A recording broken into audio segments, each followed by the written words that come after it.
अयोध्या में दिल दहला देने वाली वारदात सामने आई। अयोध्या से बड़ी खबर।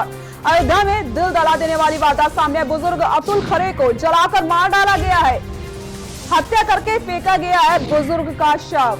अयोध्या से बड़ी खबर बता दें, अजले हालात में मिला है अतुल का शव। अयोध्या में दिल दहला देने वाली वारदात सामने आई। आपको बता दें, मौके पर पहुंचे एसपी आशीष तिवारी। थाना कैंट के हसनू कटवा क्षेत्र में ये शव मिला है।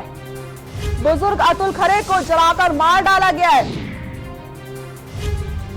दिल्ली दरवाजा आवास पर अकेले रहते थे अतुल।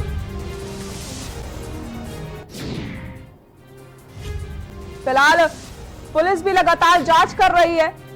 के न्यूज में आपको एक्सक्लूसिव तस्वीरें हम दिखा रहे हैं, जहां पर बुजुर्ग अतुल खरे को जलाकर मार डाला गया, हत्या कर फेंका गया है शव, बुजुर्ग का शव। और जो तस्वीरें सामने आई हैं इतनी दिल दहला देने वाली हैं कि उनको दिखाया भी नहीं जा सकता है। अतुल खरे की जलाकर हत्या कर दी गई है, शव, बुजुर्ग अतुल खरे को जलाकर मार डाला गया, हत्या कर फेंका गया है बुजुर्ग का शव। प्रतिष्ठित डॉक्टर अरविंद खरे के बड़े भाई हैं अतुल खरे। अयोध्या में दिल दहला देने वाली वारदात सामने आई है। बुजुर्ग अतुल खरे को जलाकर मार डाला गया है, हत्या कर फेंका गया है बुजुर्ग का शव। आपको बता दें, अधजले हालात में शव मिला है, पर मौके पर एसपी आशीष तिवारी भी पहुंच चुके हैं। थाना कैंट के हसनू कटवा क्षेत्र में यह शव मिला है। आपको बता दें, प्रतिष्ठित डॉक्टर अरविंद खरे के बड़े भाई थे अतुल।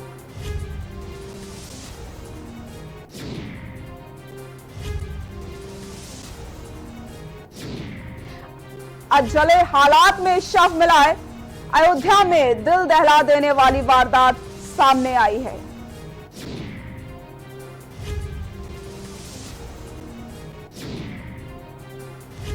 और हमारे साथ फोन लाइन पर मृतक की बेटी जुड़ चुकी हैं।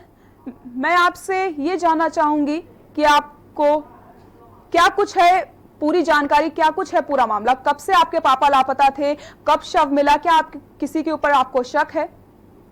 मैम एक्चुअली हम लोग लखनऊ में रहते हैं और पापा मेरे फैजाबाद में रहते थे। तो हम लोग को कल मेरे छोटे भाई का फोन आया, वो यहीं पर आया हुआ था, चाची के यहाँ रह रहा था।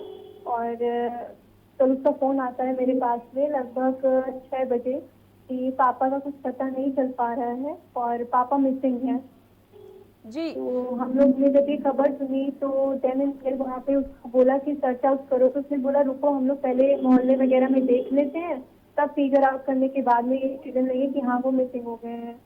और कुछ सोर्स से पता चला कि एक वहाँ पापा मतलब मेरे घर में एक और आदमी के साथ में रहता था, अमर नाम था उसका।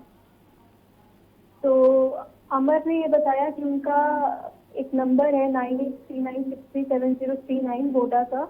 ये मैं इस पे फोन लगा रहा था और किसी और शख्स ने फोन उठाया और उसका कहना है कि उनको ये फोन एक डस्टबिन में गिरा मिला साहबगंज में। उसके बाद में सबको परवाह होने लगी। चाचा जी ने कंप्लेन की कि हाँ मेरा मतलब भाई मिसिंग है और उसे जल्दी से जल्दी उसको ढूंढा जाए। पुलिस भी अलर्ट हो गई और सब लोग खोजने में लग गए सारी चीजों को, कहाँ चले गए हैं। बस हम लोग भी वहाँ लखनऊ से चल दिए थे फैजाबाद आने के लिए। फैजाबाद पहुँचते पहुँचते हम लोग को लेकिन 12 बज गया रात के, क्योंकि रात में बसेस वगैरह छोड़ दी जाती है, ट्रक्स वगैरह, तो काफी सारा ट्रैफिक का सामना करना पड़ा। 12 बजे हम लोग यहाँ पहुँचे। 12 बजे पहुँचने के बाद भी हमने उनको ढूंढना जारी रखा। लगभग 4 बजे तक हम अपने हिसाब से उनको ढूंढते रहे। 1:30 बजे तक तो सारे कांस्टेबल वगैरह भी हमारे साथ में थे, सीओ सर भी साथ में थे और जांच हो रही थी हम लोग से कि क्या कुछ है, कौन कौन पे डाउट है आपका। 1:30 बजे के बाद में सारे कांस्टेबल्स और सीओ सर चले गए और 1:30 बजे के बाद में हमने खुद ढूंढना शुरू किया। सारा मोहल्ला वगैरह देख रहे थे कि कहाँ हो सकता है, कहाँ जा सकते हैं वो। 4 बजे तक कुछ भी नहीं मिला। फिर हम लोग घर लौट गए चाचा के घर अपने, वो मानीगंज में रहते हैं।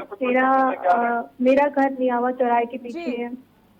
सुबह 7 बजे मेरे चाचा को एक फोन आता है कि आप मेरे चचेरे चाचा का कि आप दिल्ली दरवाजा जहाँ पे मेरा घर है वहाँ आ जाओ। हम सब वहाँ पहुँचते हैं तो बहुत ही गलत अवस्था में, बहुत ही गंदी तरह से उनसे मतलब उनका खून कर दिया गया था। पहले उनकी बॉडी को उनके सिर पे मारा गया किसी भारी चीज से, उनका हाथ पैर बांध करके उनकी बॉडी को बेंड करके बोरे में रख करके आटे भर करके उसमें कैरोसिन डाल करके उसको जला दिया गया था। जी इस अवस्था में उनकी बॉडी हमें अपने घर से दिल्ली दरवाजे वाले 200 मीटर दूर मिली। जी रात में बस इन सारी चीजों में एक चीज जो गलत रही वो ये रही कि स्टार्टिंग से जब मिसिंग की रिपोर्ट हमारे पास में आई थी तब से हमारा ये कहना था कि कॉलोनी में जितने भी सीसीटीवी कैमरास लगे हैं आप उसको प्लीज चेक कराइए। ये मैंने अपने छोटे भाई से कहा था, वो उसने भी जो वहाँ पे पुलिस वाले थे उनसे कहा कि हाँ आप चेक कराओ, लेकिन ये चीज मिसिंग रह गई कराने के लिए, नहीं कराई गई। जी चारू जी, जैसे कि पता चला है कि आपके पिताजी अकेले रहते थे और योगी सरकार का ऐसा कहना है जो बुजुर्ग व्यक्ति अकेले रहता है उसका खास ख्याल रखा जाएगा, तो क्या प्रशासन ने कभी उनसे बात करने की कोशिश नहीं की या फिर प्रशासन कभी उनसे मिला नहीं? नहीं नहीं, ऐसा तो कभी नहीं हुआ कि प्रशासन ने उनसे मिलने की कोशिश की हो। और वो अकेले रहते थे क्योंकि काफी सारे काम उनके फैजाबाद में ही थे।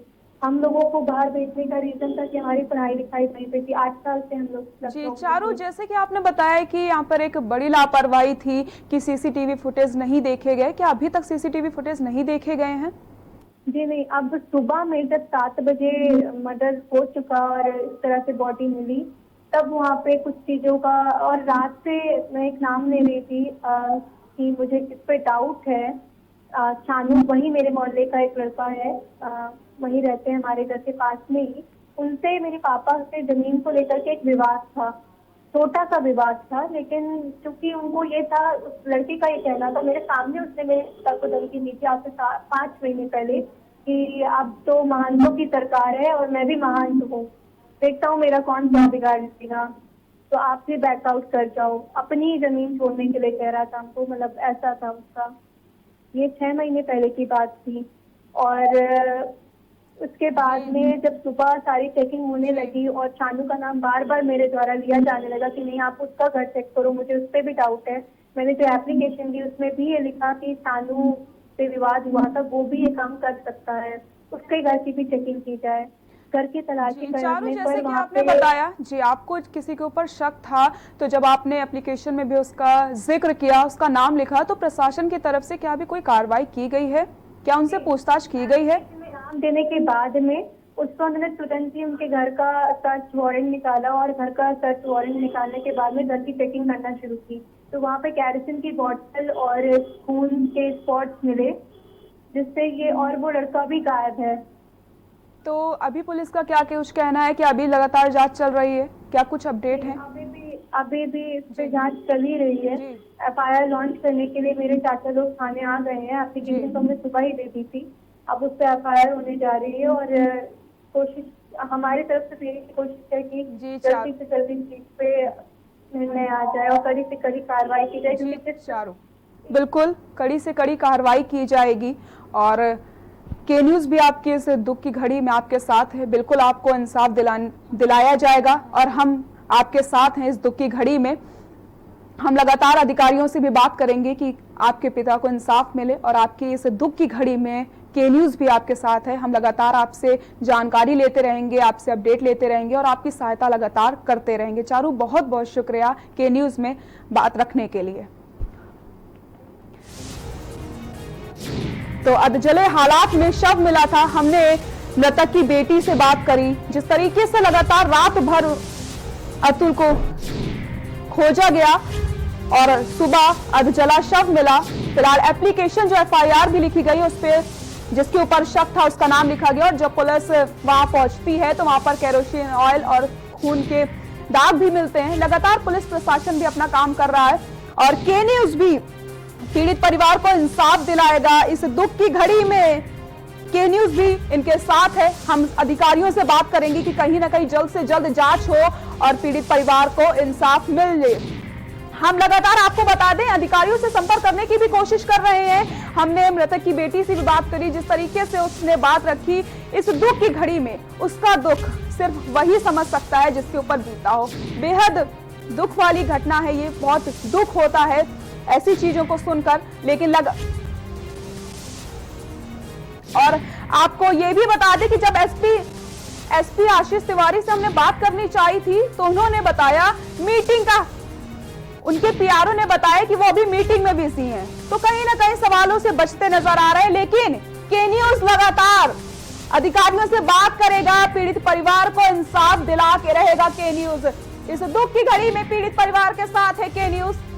लगातार हम इस खबर पर बात करते रहेंगे जब तक इंसाफ नहीं मिल जाता। के न्यूज इस दुख की घड़ी में पीड़ित परिवार के साथ रहेगा, हम इंसाफ दिला कर रहेंगे।